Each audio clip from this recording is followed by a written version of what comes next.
Hello guys, कैसे हैं आप सभी।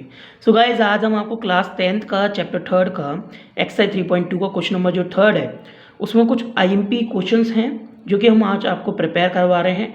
और दूसरी बात, ये आपकी एक्सरसाइज में ही है, ये एक्सरसाइज मैंने आपको लिख दी है और आपकी आईएमपी क्वेश्चन सीरीज चल रही है जिसका सेकेंड पार्ट है। सो गाइस, आपके सामने ये प्रेजेंट है, तो आज ये क्वेश्चन को मैं पढ़ता हूँ फिर एक्सप्लेन करता हूँ, ठीक है। चलिए, on comparing the ratios a1 upon के a2, b1 upon के b2, c1 upon के c2, find out the whether the following pair of linear equations are consistent और inconsistent। वाओ, क्या टॉपिक उठा है, कंसिस्टेंट और इनकंसिस्टेंट। सो स्टूडेंट, आप लोगों को अक्सर कंसिस्टेंट एंड इनकंसिस्टेंट में बहुत कन्फ्यूज़न होता ही होगा, बिकॉज इसका हिंदी मतलब होता है संगत और इसका मतलब होता है असंगत। संगत और असंगत का क्या तात्पर्य है, चलिए मैं आपको समझाता हूँ। इसकी तरफ बाद में ध्यान दीजिएगा, मैं आपको बताता हूँ। बेटा, कंसिस्टेंट उसे कहते हैं जिसका कोई सॉल्यूशंस होता है, ठीक है। सॉल्यूशंस जैसे कि मान लीजिए मैंने आपको कोई इक्वेशंस पकड़ाई, आपने उस इक्वेशंस को सॉल्व किया और सॉल्व करने के बाद आपके यहाँ ना उसका सॉल्यूशंस आ जाता है जो भी है, तो वो क्या हो गया, कंसिस्टेंट हो गई। लेकिन मैंने ऐसी कोई इक्वेशंस बताई जिसका आप सॉल्यूशंस कर ही नहीं सकते क्योंकि उसका कोई सॉल्यूशंस बना ही नहीं है, तो वो क्या होगा, नो सॉल्यूशंस। और नो सॉल्यूशंस क्या होता है बेटा, इनकंसिस्टेंट, है ना। तो अगर इसका दूसरा उदाहरण लूँ, जो हमारे स्टूडेंट अगर कोई देख रहे होंगे तो मैं आपको बता देता हूँ कि अगर आपने कोई चॉकलेट खाई, ठीक है, खाते खाते आपसे गलती से हाथों से खुली में ही ज़मीन पे गिर गई और जहाँ धूल मिट्टी काफ़ी थी, गंदगी काफ़ी है ना। तो अगर आप वहाँ पे गिरने के बाद क्या होगा, आप उसे खाएंगे क्या, नहीं खाएंगे ना, तो समझ लीजिए वो इनकंसिस्टेंट हो गई। लेकिन वो ऐसी जगह गिरी जहाँ पे एकदम साफ़ सुथरी, जैसे फॉर एग्जांपल आप घर पे बैठे हैं अपने टेबल पे, तो टेबल आप एकदम साफ़ सुथरी रखते हैं एकदम कांच की तरह, तो बेटा उस पर गिर गई गलती से, तो आपको पता है कि यार ये साफ़ सुथरी जगह है, तो मेरे ख्याल से कोई स्टूडेंट हाल क्या खा सकता है ना।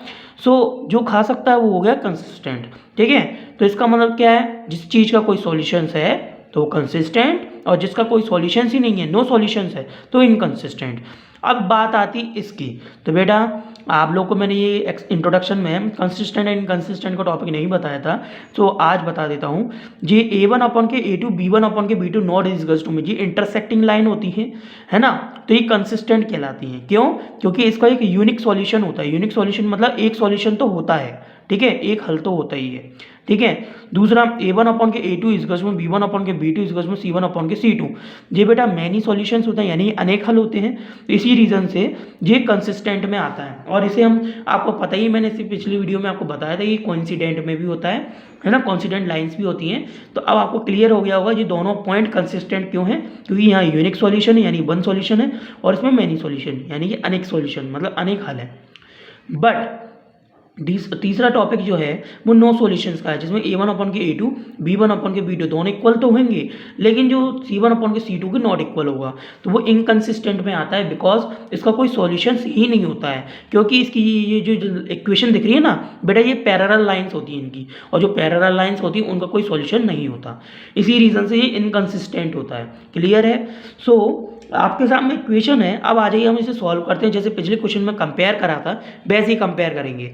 तो यहाँ ये x का कोफिशिएंट पहले इक्वेशन में जो हम देखें, तो ये x का कोफिशिएंट हो गया a1, y का कोफिशिएंट हो गया b1, और j5 जो दिख रहा है ना बेटा, जिसको अगर आप इसको इस साइड ले आइए, इसको डायरेक्ट ऐसे में शुरू मत करिएगा, इसको पहले चेंज कर देते हैं।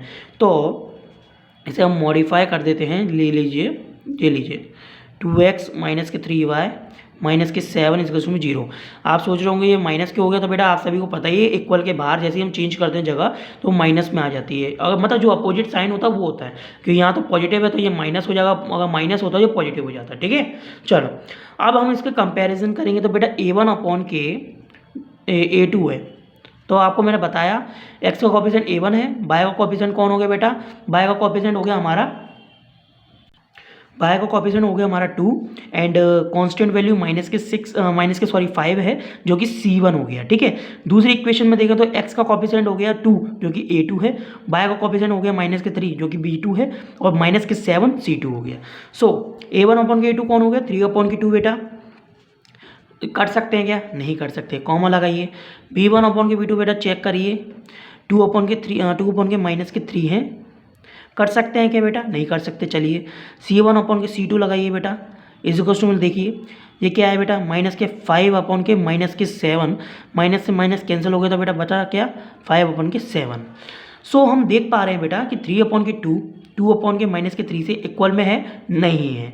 चलिए नॉट इक्वल हो गया, तो 2 अपॉन के माइनस के 3 5 अपॉन के 7 के इक्वल में है क्या, नहीं है। यानी ये तीनों ही नॉट इक्वल है, और तीनों नॉट इक्वल है तो कौन सी कंडीशन आ गई बेटा, A1 अपॉन के A2 equals to not equals में B1 अपॉन के B2 नॉट इजकल्स टू में C1 अपॉन के C2।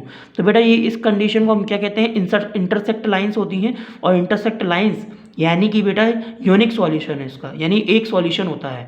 इंटरसेक्ट लाइन का मतलब क्या होता है बेटा, जैसे एक लाइन जे आई और एक लाइन जे आई, तो यहाँ पे इंटरसेक्ट होगा तो यहाँ पे एक पॉइंट, ये एक सॉल्यूशन बन रहा है ना, तो एक सॉल्यूशन कहलाता है। तो बेटा ये कंसिस्टेंट होगा, क्या हो गया, तो हम यहाँ पे लिख देते हैं बेटा, मैं शॉर्ट में लिख देता हूँ कंसिस्टेंट। तो आप लोग बेटा क्या करें, इसको डिटेल में लिख लीजिएगा, ठीक है, जैसे कि दिस वैल्यूज आर कंसिस्टेंट है, ठीक है, आपको जो सुइटेबल लगे। क्लियर है, चलिए तो ये कंसिस्टेंट वैल्यू हो गई। नेक्स्ट हम नेक्स्ट देखते हैं बेटा सेकंड। सो गाइस आपके सामने दिया है सॉल्यूशन, ये दो इक्वेशंस और हैं जो आईएमपी हैं, है ना, तो चलिए इसको सॉल्व कर देते हैं। चलिए जैसे कि अब यहाँ पर भी आपको मैं डिटेल में बताने की आवश्यकता नहीं पड़ेगी, ये इक्वल के बाहर वाली वैल्यू को इस साइड ले आते हैं बेटा, तो 2x माइनस के 3y माइनस की 8 इजकल्स टू में 0, 4x माइनस के 6y माइनस के 9 इजकल्स टू बेटा 0। Got it. चलो अब ये बेटा साइन चेंज हो गया तो यहाँ आ गया। अब हम देखते हैं कि इनमें से कौन सी वैल्यू इक्वल है, कौन सी वैल्यू नॉट इक्वल है, ठीक है। तो ये A1 हो गया, तो बेटा A1 अपॉन के A2 इजकल्स टू में क्या होगा, 2 अपॉन के 4, कट रहा है काट दीजिए, ये 2 1 जा 2 2 2 जा 4, बेटा क्या आ गया 1/2। चलिए कॉमा B1 अपॉन के B2 माइनस के 3 अपॉन के माइनस के 6 है बेटा, माइनस से माइनस कैंसिल, 3 1 जा 3 3 2 जा 6, बेटा क्या आ गया 1/2। चलिए कॉमा अब लगाया हमने बेटा C1 अपॉन के C2 इस में बेटा हमने देखा माइनस के 8 अपॉन में माइनस के 9 है, ठीक है, माइनस के 8 अपॉन में माइनस के 9 है, तो माइनस से माइनस कैंसिल हो गया, तो बचा क्या बेटा 8 अपॉन के 9। तो हम देख रहे हैं कि भाई 1 अपॉन की 2 इजकल्स टू 1 अपॉन की 2 तो है, लेकिन नॉट इजकल्स टू में 8 अपॉन के 9, ये दोनों इक्वल तो है लेकिन ये इसके इक्वल में नहीं है, 1 अपॉन की 2 इसके इक्वल में नहीं है। तो बेटा ये कौन सी कंडीशन हो गई, A1 अपॉन के A2 इजकल्स टू में B1 अपॉन के B2 but not equals to में C1 अपॉन के C2। और ये यहाँ पर हम देखें तो इनकंसिस्टेंट वैल्यू होती है, यानी नो सॉल्यूशन। तो बेटा नो सॉल्यूशन से यानी कि आप लिख सकते हैं इनकंसिस्टेंट हैगा, ठीक है। सो हमें यहाँ पे लीनियर इक्वेशंस में बोला गया the following pair of linear equations are inconsistent, तो आप लिख सकते हैं बेटा इस तरीके से, है ना। सो आई थिंक अब नेक्स्ट लास्ट टॉपिक देख लेते हैं इसका, और इसी तरीके से बेटा ये वाले सम सॉल्व होते हैं, आपको मैं पहले ही क्लियर कर देता हूँ, ध्यान से करिएगा, ठीक है। चलो अब हम देखें 5x माइनस के 3y इजकल्स में 11 माइनस के 10x प्लस के 6y इजकल्स में माइनस के 22। ओके चलिए इसको पहले रीराइट कर देते हैं, मतलब मॉडिफाई कर दें। चलो इसको यहाँ भेजा तो माइनस के 11 इजकल्स में 0 हो गया बेटा, ये माइनस के 10x है प्लस के 6y है माइनस के पॉजिटिव हो गए, ठीक है। गॉट इट, इतनी सी बात समझ में आ गई। चलो अब बेटा क्या है कि इसे सॉल्व करने के लिए हमें क्या करना पड़ेगा, A1 अपॉन के A2, तो बेटा A1 कौन है, x का कॉफिशिएंट है, पहली इक्वेशन में 5 और दूसरी इक्वेशन में माइनस के 10 है, बेटा कट रहा है काट दीजिए, 5 1 जा 5 5 2 जा 10, तो बेटा क्या आ गया माइनस के 1 अपॉन के 2। गॉट इट, इतनी सी बात आ गई। चलो कॉमा B1 अपॉन के B2, ये बाय का कॉफिशिएंट माइनस के 3 हो गया, ये हो गया अपना 6 हो गया, 3 1 जा 3 3 2 जा 6, तो बेटा क्या हो गया माइनस के 1 अपॉन के 2। गॉट इट, चलो इतनी सी बात आपको क्लियर हो गई। चलो कॉमा लगाओ C1 अपॉन के C2 इस क्वेश्चन में बेटा हम देख पा रहे हैं कि माइनस के 11 अपॉन के 22 है, ठीक है। तो हम देख रहे हैं कि यहाँ पर हमें क्या करना है, 11 1 जा 11 11 दूनी 22, तो बेटा हमारा कितना आ गया 1/2 आ गया, कितना आ गया 1/2 आ गया, वो भी कौन से माइनस के। गॉट इट, इतनी सी बात समझ में आ गई, 1/2 आ गया। तो हम देख पा रहे हैं बेटा पहले इक्वेशन का था क्या माइनस के 1 अपॉन के 2 इजकल्स में, दूसरी इक्वेशन का भी माइनस के 1 अपॉन के 2 इजकल्स में, तीसरी इक्वेशन में माइनस के 1 अपॉन के 2 है। तो देखिए ये तीनों आ गए, ये मैनी सॉल्यूशंस हो गए, है ना। तो मैनी सॉल्यूशंस हो गए तो इसका तात्पर्य बेटा ये हो गया कि ये हो गया हमारा कंसिस्टेंट।